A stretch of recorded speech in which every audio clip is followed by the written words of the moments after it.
Las medidas de prevención son aquellas que se utilizan para eliminar o reducir un riesgo. Por otro lado, las medidas de protección intentan eliminar o reducir el daño. Es decir, la protección se utiliza cuando el riesgo no se ha podido eliminar.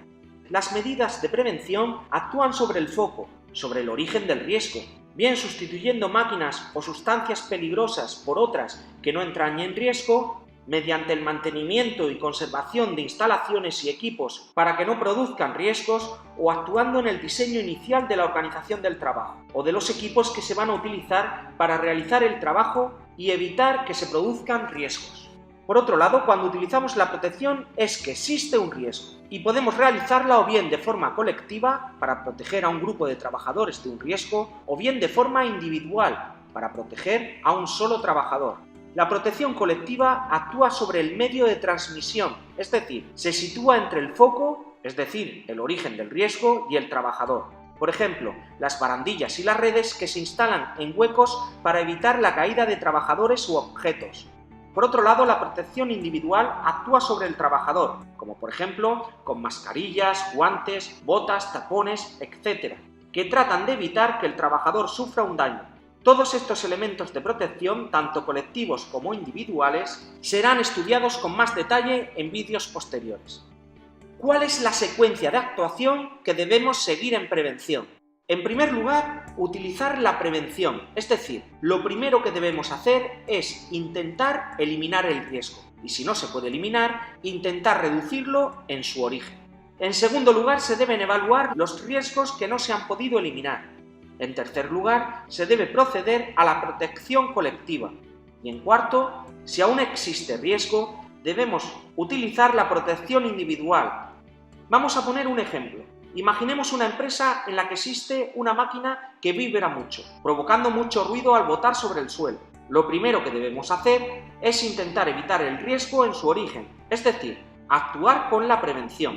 Por ejemplo, podríamos colocarle a la máquina unos tacos de goma para evitar que haga tanto ruido y atornillarla al suelo, evitando que se produzca la vibración y el posterior sonido. Una vez aplicada la prevención, evaluamos los riesgos que no hemos podido evitar, y si comprobamos que el ruido ha desaparecido, no tendríamos que realizar otra actuación.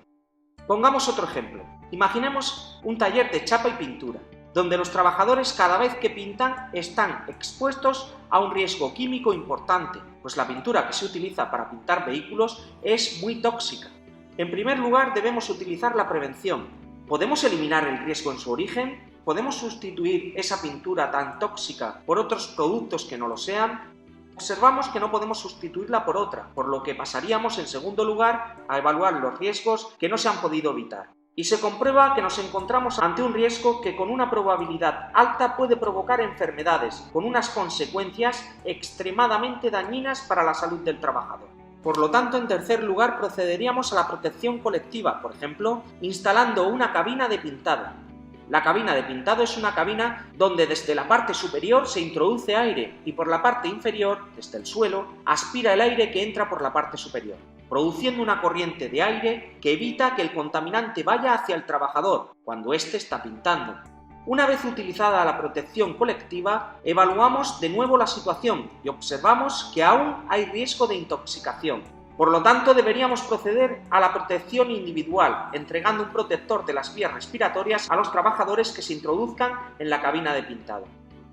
Las técnicas de prevención son aquellas que tratan de evitar los riesgos en su origen y son, en primer lugar, la seguridad, que intenta evitar los accidentes de trabajo, estudiando las condiciones de seguridad de los lugares, en la maquinaria o equipos que se utilizan, la electricidad o los sistemas para evitar incendios, por ejemplo. Otra técnica es la higiene industrial, que intenta prevenir las enfermedades profesionales, realizando estudios sobre diferentes contaminantes que se puedan encontrar en los lugares de trabajo, ya sean de carácter físico, como el ruido, la iluminación, las radiaciones, o bien contaminantes de tipo químico, o bien contaminantes de tipo biológico, como los virus o las bacterias, que pueden ocasionar daños en la salud del trabajador. La ergonomía intenta adaptar el trabajo al trabajador, estudia la adecuación de las dimensiones de los puestos de trabajo a las características personales de cada trabajador. Por ejemplo, un trabajador que trabaja en una oficina debe tener una silla ergonómica que se adapte en altura y respaldo a sus características personales. O por ejemplo, cuando un trabajador utiliza un casco de protección en una obra, ese casco debe disponer de un dispositivo ergonómico que se adapte al tamaño de la cabeza de cada trabajador que lo utiliza, con la finalidad que sea cómodo y efectivo. La ergonomía también estudia el medio ambiente en el trabajo, como por ejemplo la iluminación, la temperatura, la humedad, los niveles de ruido, y también estudia las exigencias físicas y mentales de las tareas, para evitar la fatiga.